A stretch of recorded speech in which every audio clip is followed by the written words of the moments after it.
What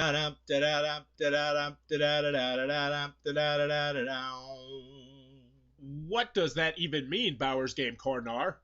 Ahoy there, YouTube! I'm back again today for another game review. Today I'm very excited to check out Lord of the Rings The Search from Cosmos and Rio Grande Games. This is for 2 players, ages 10 and up. It'll take about 30-40 minutes to play. And in Lord of the Rings The Search, one of you will be taking control of Sam, and one of you will be taking control of Frodo, and you're going to be trying to get to Mount Doom and get the ring and throw it in Mount Doom. But along the way, you're going to fight evil orcs and other baddies from the Lord of the Rings universe, but luckily you're also going to find people like Gandalf and Faramir who will help you out along your way. You're going to be creating the map of the place where they live, which is eluding my brain right now, as you go laying down tiles. Sound intriguing? Let's open up and see how it works. Alright then, we're going to take a look at what you're going to get inside of Lord of the Rings The Search.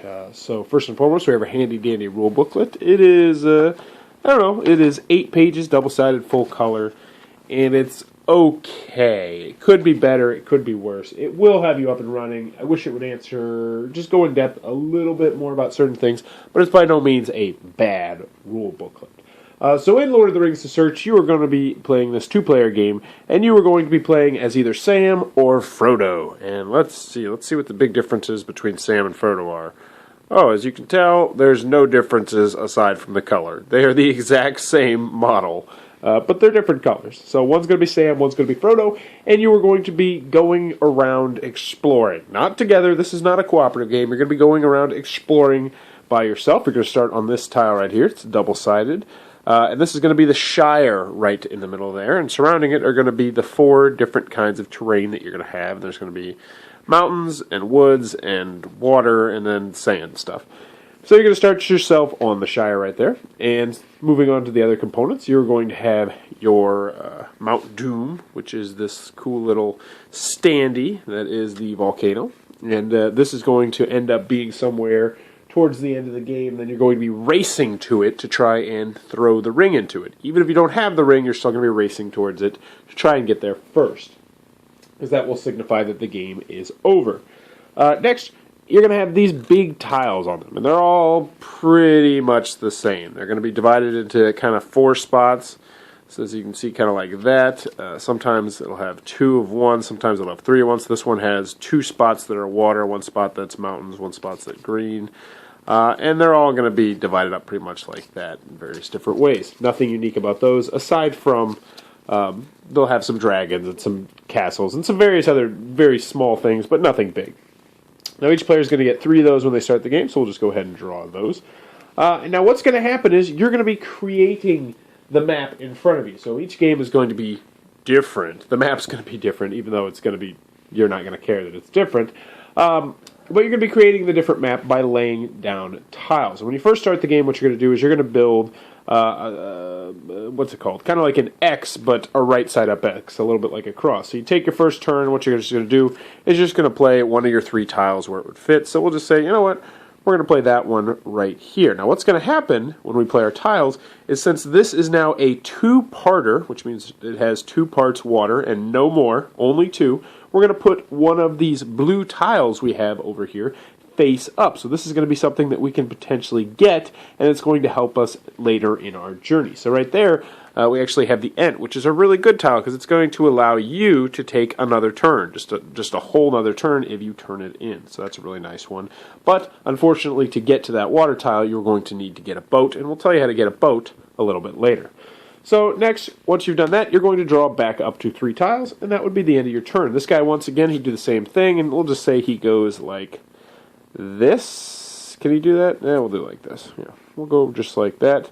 And he has created a 2-part mountain terrain. So he's going to put one of the mountain terrains.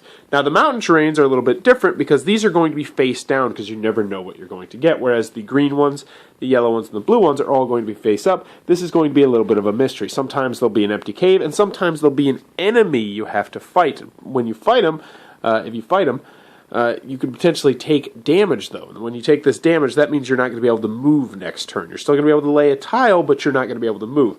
But it will gain you victory points at the end of the game. So this one will be worth 2 victory points at the end of the game. Draw back up to 3 tiles, and then this guy is going to do the same thing. So we'll just set it out so you can see exactly how this works, and then we can start getting going on the real game.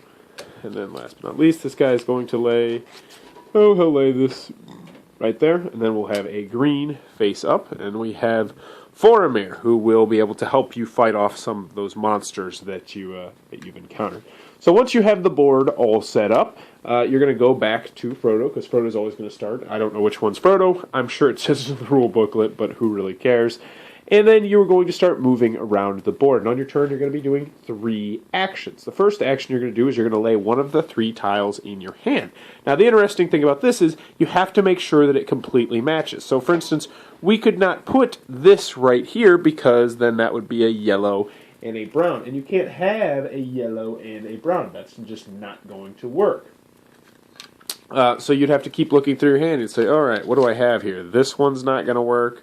This one's not going to work right here. I don't think there's anything I can play. There actually is something I can play, I'm pretty sure. But for this example, we're going to pretend like there's not. So let's just pretend that I can't play this tile. What's going to happen is I'm going to play one of these tiles face down like this. And when I do that, what's going to happen is that is where Mount Doom is going to go. Now, the next time that someone has to do this, once again, Mount Doom is going to move. So Mount Doom is going to be jumping from point A to point B to point C all around the board until the board is fully completed, which I believe is a 6x8 grid. You could probably look that up more in the rule booklet, but it's some sort of grid. I believe it's 6x6 or 6x8, something like that. You're going to continue building until you build that grid. So once you've laid down your tile, what you're going to do is you're then going to move your character 1 spot. Now, there are some special exceptions here. You cannot go diagonal, so you have to be doing something that's right next to you. So I could go here to this little sandy spot right here, but then if I go there, I won't be able to collect anything. I can go here to this green spot and collect Faramir, which would be pretty good, or I could go here and explore, but who knows what can happen there, so I'm going to take the shirt thing, I'm going to go here, and I'm going to get Boromir. Now, I've collected this tile, and what I'm going to do is I'm going to put it face down in front of me. If I do not spend this tile the rest of the game, it's going to gain me 3 points. If I do spend it, though, I'm going to get -1 victory points to the 3, but it can potentially save me from losing movement later on if I have to fight an enemy. And yeah, that's it. You're going to then draw back up to 3 tiles, then the other player is going to go, and they're going to continue to do the same thing, so he might go right there, and that does match up because that everything works there. So he'd put a blue tile right here, and we have another Ent right there. And he would decide to go here, and he'd explore, and he'd say, oh no, it's a dreaded orc, which means he's going to have to lose his movement phase next time, but he is going to gain 2 victory points. So all is not lost. So essentially he is still going to lay down a tile, but he's not going to be able to move a spot and potentially gain, more points, more things like that. Now, I mentioned you could get boats, and the only way you can get onto these water tiles and get some of these really good water things is that you have to get a boat. The way you get a boat is you're going to have to discard 2 of your mountain tiles, because there is way more mountain tiles than there is anything else. The thing about mountain tiles is half the time it seems like you're going to get a monster that's going to potentially hurt you and gain you victory points, and the other half the time you're just going to get an empty cave. So when you do want to finally get a boat, normally you want to trade in these empty cave points because these aren't going to be worth anything to you at the end of the game, and then you can get the boat and you can start going on the mountain spaces. And there's various different things on the mountain spaces or the water spaces that really help you. So there's Gollum, there's the birds. These guys really, really help you because what they're going to allow you to do is they're going to allow you to fly from one destination to the nearest next destination. So normally you'd only be able to go one spot, but this can potentially get you flying all around the board really, really fast. And a lot of the time, there'll be the difference between getting to Mount Doom first and not getting to Mount Doom first. 2 other unique things that you can find in the water are going to be the ring and Gollum. And the thing about Gollum and the ring is, if you get Gollum, you have to make sure you get the ring, or else Gollum's going to be worth negative points to you. However, if you can get the ring and Gollum there, you're going to get bonus points. But if you get only the ring there, then you're going to get a couple bonus points. And you're going to continue going until you fill out the grid, and then everyone is going to be racing to get to Mount Doom, as I mentioned, and then it just becomes a straight race. Once someone does get to Mount Doom, what's going to happen is you're going to score all of your encounter points that you have not spent. And if you have spent them, they'll just be -1 to whatever they are. Some of them are going to get you a lot of points, like I believe Gandalf's in here, and he's going to get you 5 points. But they're going to score you various different points.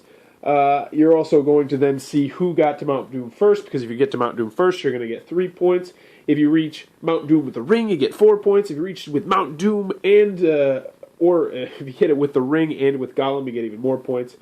So then you're going to tally up your points, and whoever has the most points is going to be the winner of Lord of the Rings, The Search. Alrighty then, Lord of the Rings, The Search from Rio Grande Games. What are my final thoughts? Let's go over the pros, let's go over the cons. First, on the pros side. The game does include 2 miniatures, so if you're really big into miniatures, might be for you, even though they're not the best miniatures. The rule booklet is not terrible. It will have you up and running pretty quickly. It doesn't answer all the questions you'd like to answer as clearly and concisely, but it's by no means a bad rule booklet. Also, spectacular box insert. Really enjoy the box insert. I love when games have really well done box inserts, and this one has a really well done box insert. Also, it is Lord of the Rings themed, and I love Lord of the Rings, even though I can't remember where they live for the life of me for some reason. I mean, I've watched the movies, probably 9, 10, 12 times, something like that. I can't wait to share with my son, so it is Lord of the Rings themed. I really enjoy Lord of the Rings. Components are nice. They're thickish. That's all I got.